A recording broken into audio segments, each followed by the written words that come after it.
मनोज जरांगे पाटील यांच्या पश्चिम महाराष्ट्र दौऱ्याची आज सांगता होणार आहे। खरं तर आज शेवटचा दिवस आहे। जरांगे पाटील स्वतः आता कराडमध्ये आहेत आणि थोड्याच वेळात ते पुढील दौऱ्यासाठी रवाना होत आहेत।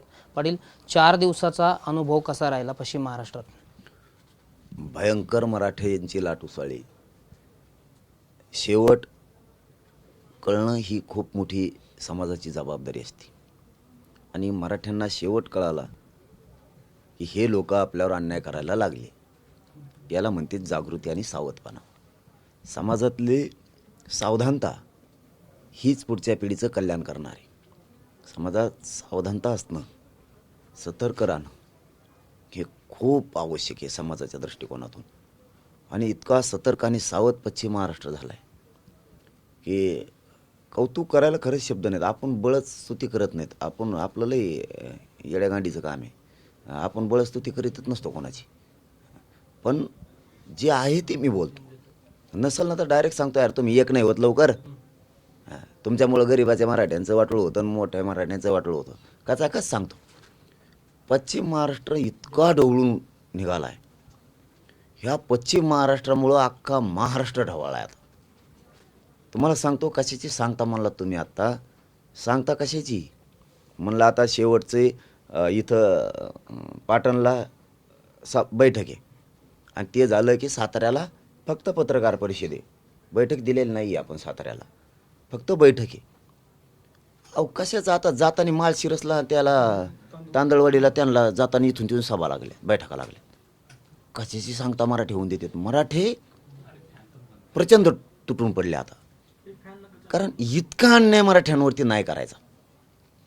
आमचं दुःख काय आहे, इतक्या द्वेषाच्या भावनेनं मराठा समाजाला नाही बघायला पाहिजे। इतकं क्रूर वर्तणूक मराठ्यांच्याबद्दल असता कामा नाही, कारण मराठा हा लई लढाऊ आणि खूप कष्टाळू समाज आहे। या समाजाच्या नरडीचा घोट घ्यायचा आहे तुम्हाला, इतके सोपे मराठे नाही आहेत की तुम्हाला नरडीला हात लावू देतील, कारण नरडीला नख का लावायची क्षमता आमच्यात पण आहे। पण राज्य आमचं आहे, दूषित तुम्हाला करायचं आहे, आम्हाला होऊ द्यायचं नाही।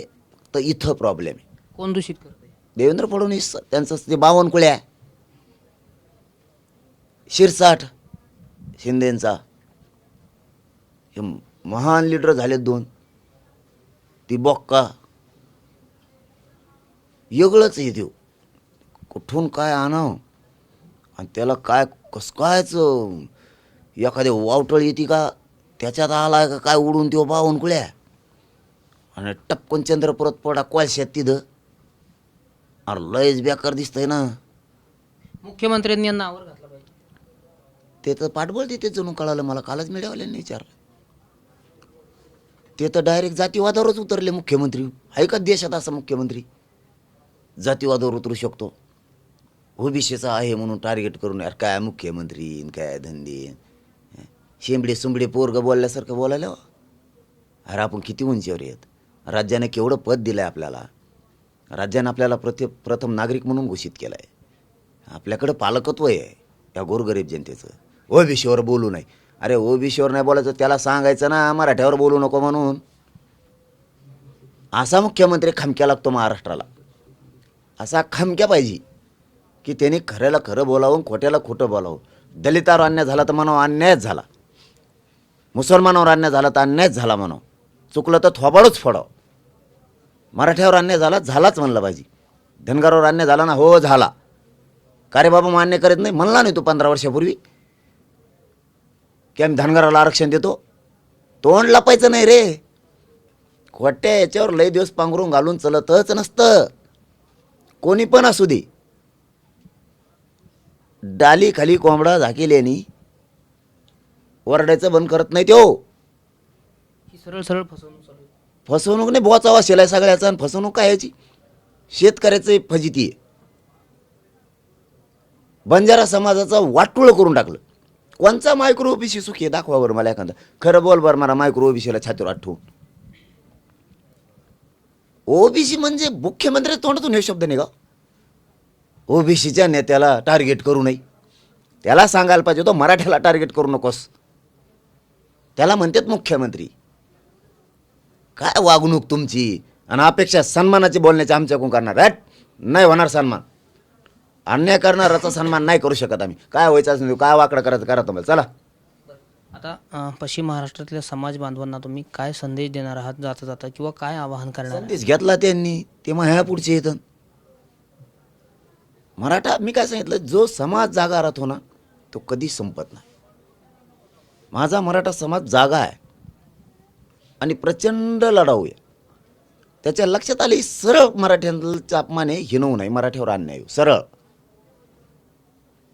आणि पुऱ्या राज्यात काय आता किती टोळी पेरीन बरं, पेरून पेरून कशी माहिती मिळाली की त्यांनी आदेश दिले तर याच्या विरोधात पोस्ट टाका, नामकं करा, तमकं करा. भाजपच्या वरिष्ठ नेत्याला सांगितलंय म्हणजे बावनकुळेंनी केलेलं पाप धुवून निघन असे सांगितलेत. कळतं आहे मला माहीत नाही. खोटं असलं तर आपले शब्द मागं घेऊ आपण, काय अडचण नाही. पण देवेंद्र फडणवीसांनी सांगितलंय भाजपाचे जेवढे वरिष्ठ नेते आहेत त्यांनी जरांगे पाटलाच्या विरोधात पोस्ट टाका असे आदेश दिले. हे वरिष्ठ नेता कोण आहेत? वरिष्ठ नेते म्हणा, देवेंद्र फडणवीसने सांगितलं वरिष्ठ नेत्याला. आता वरिष्ठ नेते मला काय माहिती त्यांचे बोचे भोंगळे कोण आहेत, मला काय माहिती त्यांचे कोण आहेत ते. आता नकटे नुकटे असते ना, ज्यांना समाजाचं हित कळत नाही, ज्यांना मराठ्यांचं समाजाचे लेकरं समजत नाहीत, मराठा समाजाच्या लेकरांचं वाटोळं करायला लागले, त्याच्या बाजूनं बोलणारे असते ना कुणी, ते बोलतील. आदेश दिलेत. पण मला एक सांगा राव, इथं महाराष्ट्रातल्या कानाकोपऱ्यात अर्धे गावं आमची आहेत, अर्ध्यापेक्षा जास्त. काय पूर्ण रे पुष्ट फुष्ट तू हे मुद्दा म्हणून ट्रोल करतात. आणि मग काय वाकडं होणार आहे. आणि मी त्यांच्याकडून काय अपेक्षा करू, चांगलं बोलते म्हणून मी काय अपेक्षा करू. आणि कोणात खतखत नाही, आदिवासी समाजात खतखत नाही सरकारविषयी. आदिवासी समाजावर अन्याय नाही झाला. 70 वर्षात आणखी शिकायला शाळा नाही त्यांच्या पाड्यावरती, तांड्यावरती, पाड्यावरती. आत्ता त्यांचे जे तांडे आहेत, पाडे आहेत ना आदिवासी समाजाचे, आत्ता रस्ते नाहीत शाळा जायला आत्ता.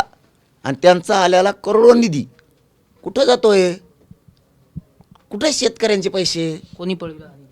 सरकारन कोण? आणि यांजवळ पैसे काय नाही आले. मी लोकांच्या गाडीत बसत होतो, मग ही गाडी बघत येत. यांच्याकडे गाड्या कुठून आल्या? यांना काहीच नव्हते, बिकार जाऊन होते आधी.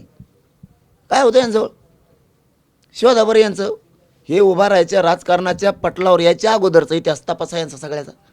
काय होतं कोणाजवळ? काहीच नव्हतं. कारण तेच सांगतात ना भाषणात, राजकीय वारसा आम्हाला नाही आहे, आमच्या पाठीशी आमच्या घरातलं कोणीही राजकारणात नव्हतं. मग बुवाचे इतके पैसे कुठून आले तो आजो? बंगलेन वावरन इतके कुठून आले? मग यांच्या चौकशा झाल्या पाहिजे. कोण करीन चौकशा? बावनकुळ्याला चौकशा करायला सांगा लागते, म्हणजे नील सर्टिफिकेट देईन सगळ्याला. तोच न्यायाधीश ओरिजिनल होऊ शकतो, दुसरा कोणी त्याच्यासारखं. तो झापला जर घातला त्याला ते वकिलाचा, अगं bye bye bye bye bye bye लयच बेकार दिसत भाऊ. ते नाही का घातलं ती टोपी, एक कोणते गोंडातला टाकलेला असा असा दिसत. इथं एक गुच्चा खवायचा त्याला, असा तंबाखूचा बाटवा असा घाड्यात डेंजर गडी दिसतो ना. डिफेंडरवरून सुद्धा तुम्हाला ट्रोल केलं जातं, काय कारण असू शकतं? समाज याच्यातून आम्ही संदेश घेण्यासारखा आहे. आमचा समाज सुखी होऊच नाही इतक्या जळणाऱ्या अवलादी आहेत हे मराठ्यांनी लक्षात घेणं गरजेचं. यांना सहन होत नाही असं म्हणायचं. अरे माझ्या गरीबाच्या लेकरांना सुखात राहायचं नाही का? त्यांनी गाड्या नाही घ्यायच्या, त्यांनी कामं नाही घ्यायचे. तुम्ही नाही का कामं घेत? तुम्ही नाही का गाड्या घेत?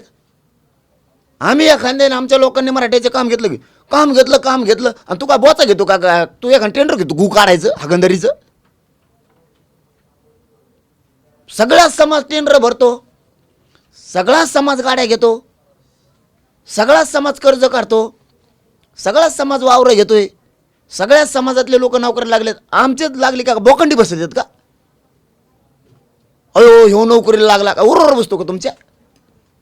तुमचे नाही का लागत? आमचा अधिकारी झाला, बंगला बांधला, अहो बंगला बांधला, तू बांध ना. कव्हर माझ्या बापानी आईनी मराठ्याच्या पडक्या घरात राहायचं, झोपडीत राहायचं, गळणाऱ्या पत्र्यातच आम्ही मराठ्यांनी का राहायचं? कव्हर का नाही बंगले बांधायचं? आम्ही का सुखात राहायचं नाही मराठ्यांनी? ही पण लय मोठा संदेश मराठ्यात गेला आता की आपल्यावर किती जळणाऱ्या वृत्ती आहेत. हे फक्त उघडं पडत नव्हतं, हे आतून भुयार पाडत होते मराठ्यांच्या विरोधातलं. मी आल्यापासून हे सगळा भांडा फुटलाय. आता शेवटचा प्रश्न आहे, 29चं आंदोलन आंतरवालीत की मुंबईत? कारण तुम्ही 2-3 सभेमध्ये बोललात की आता मराठे मुंबईला जाण्याची शक्यता आहे. अंतरवालीतच होणार, पण काय सांगता येत नाही भाऊ. दाट शक्यता आहे तिकडं मुंबईत व्हायची. पोटे काय दम खायचा अंदाज दिसत नाही. कारण शेवटी किती अन्याय सहन करायचा याला सुद्धा किंमत आहे. आणि आमच्याच एकट्याच्या वाट्याला आला अन्याय, मग मराठे आता अन्यायच मोडायचा, आता नाही अन्याय सहन करायचा. आता हेच जर वाक्य मी सांगतो, विदर्भ तिथल्या मराठ्याच्या कुणबीचे इतके फोन यायलेत, तुम्हाला यादी दाखिली असते, पण आता दादा बाहेर गेले असते. त्यांनी मला आत्ता दाखिली. कालपासून आलेले फोन, मागितलेले दौरे, चंद्रपूरपासून जळगावपर्यंत, चाळीसगावपासून अकोला बुलढाण्यापर्यंत, नागपूर अमरावती यवतमाळ, हे सगळे फोन यायला लागलेत नाशिकपासूनचे. मुंबईचे फोन सुरू आहेत की मुंबईतल्या मराठ्यांची बैठक लावायची. रायगडच्या मराठ्यांचे फोन सुरू झाले का आम्हाला रायगडची बैठक लावायची. आता ह्यो अवघड प्रश्न आहे. वेळ माझ्याकडे कमी आहे. आणि त्यांनी रात्रीचे आत्ता मला सकाळी आत्ता तुम्ही आत इथं बसले तेव्हा तिथं सांगितलं की यादी आली, हा म्हणायचं आहे का? म्हणलं थांबा बाबा, आजचे दिवस आता मला थोडं, कारण शरीराचं पण बघायला लागेल. जवळ आलं आहे आंदोलन. त्याच्यात मराठवाड्यातल्या आता इतक्या त्यांजवळ चिठ्ठ्या झाल्यात, कुठं कुठं घ्यायच्यात, काय काय परेशानी. विदर्भ सगळ्यात काय झालं आहे की तिथला कुणबी आणि मराठा म्हणतोय आम्ही मराठ्याच्या मदतीला येणार, आम्ही बैठका आमच्याकडे पण लावायच्या. म्हणजे जिजाऊंच्या भूमीतलं रक्तसुद्धा अन्यायाविरुद्ध आता पेटून उठलं आहे.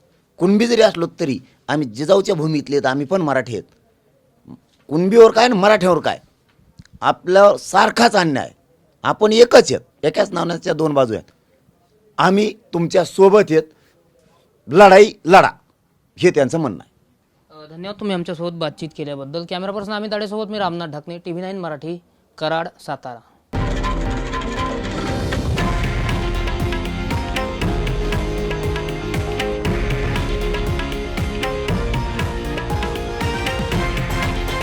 हे आहे देशातील नंबर 1 न्यूज नेटवर्क आणि आपण पाहत आहात TV9 मराठी, एकमेव.